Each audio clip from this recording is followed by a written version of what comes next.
ಆಗಿರಬಾರ್ದು. ನಾವು ದಿಟ್ಟತನದಲ್ಲಿ ನಾವು ಅಂದ್ರೆ ಕ್ರಾಂತಿಯ ಬೀಜ ಬಿತ್ತಿದವರು ಕೂಡ ನಮ್ಮ ಸುಭಾಷ್ ಚಂದ್ರ ಬೋಸ್ರವರು. ಅಂತಹ ಒಂದು ಮಹಾನ್ ಒಂದು ದೇಶಭಕ್ತ ಅಂತ ನಾನು ಅವರು ಎಲ್ಲರಿಗಿಂತ ಹೆಚ್ಚಿನ ದೇಶಭಕ್ತ ಅಂತ ನಂಬೋದು ನಾನು ಸುಭಾಷ್ ಚಂದ್ರ ಬೋಸ್ರವರನ್ನು. ಯಾಕಂದ್ರೆ ಮಹಿಳೆಯರಿಗೆ ಧೈರ್ಯ, ಶೌರ್ಯ, ಶಕ್ತಿಗಳನ್ನು ಕೊಟ್ಟವರು ಕೂಡ ನಮ್ಮ ಸುಭಾಷ್ ಚಂದ್ರ ಬೋಸ್ರವರು. ಆ ದಿವಸದ ಅವರ ಒಂದು ಜಯಂತ್ಯೋತ್ಸವ ದಿನ ಈ ಗುರುಮಾರ್ಗ ಪತ್ರಿಕೆ ಬಿಡುಗಡೆ ಆಗ್ತಾ ಇರೋದು ಕೂಡ ನನಗೆ ಹೆಮ್ಮೆಯ ಸಂಗತಿ ಅಂತ ನಾನು ಯಾಕೆ ಹೇಳಕ್ ಇಷ್ಟಪಡ್ತೀನಿ ಅಂತಂದ್ರೆ, ನಾವು ಕೂಡ ನಮ್ಮ ಹೆಣ್ಣು ಮಕ್ಕಳ ಪಡೆಯನ್ನು ಒಂದು ಕಟ್ಟವರಿದ್ದೀವಿ. ಯಾವುದ್ರಲ್ಲಿ ಅಂದ್ರೆ ಸಾಹಿತ್ಯ ಲೋಕದಲ್ಲಿ.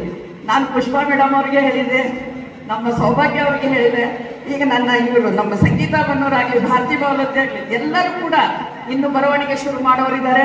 ವೈಚಾರಿಕವಾದಂತಹ ಲೇಖನಗಳನ್ನ ನಾವು ಈ ಗುರುಮಾರ್ಗ ಪತ್ರಿಕೆಯ ಮೂಲಕ ರಾಜ್ಯಾದ್ಯಂತ, ಇದು ನಮ್ಮ ನಾಡಿನಾದ್ಯಂತ ಅಷ್ಟೇ ಹೇಳಲ್ಲ, ರಾಜ್ಯಾದ್ಯಂತ ಪ್ರಸರಿಸುವಂತಹ ಕಾರ್ಯವನ್ನ ನಾವು ಮಾಡ್ತೀವಿ ಅನ್ನೋ ಆ ಧೈರ್ಯನ ನಾವು ಪದಕಿ ಸರ್ ಅವರಿಗೆ ಕೊಡ್ತೇನೆ.